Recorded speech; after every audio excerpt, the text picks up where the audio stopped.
Kitob mutolaa qilishni odatga aylantiring. Birgina kitob hayotingizni o'zgartirishga yordam beradi. Xuddi shu mavzudagi turli xil kitoblarni o'qing. Bitta muammoga turli muallifning nigohi orqali nazar tashlang. Agar o'qiyotgan kitobingiz arzigulik bo'lsa, unda siz qayta o'qish jarayonida yangi kashfiyotlar qilishingiz va avval sezmagan narsalaringizni olishingiz mumkin bo'ladi. Agar siz kitob o'qish orqali ko'p narsani o'rganishim mumkin deb bilsangiz, unda siz kitob yozishga ham harakat qilib ko'ring. Ko'proq yangi kitoblar o'qishni boshlang. Yoqmaganlaridan voz keching, yaxshilarini qayta o'qing.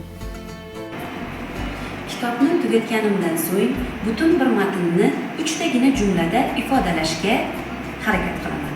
Bu menga kitobda aynan nima muhim ekanligini eslab qolishga yordam beradi.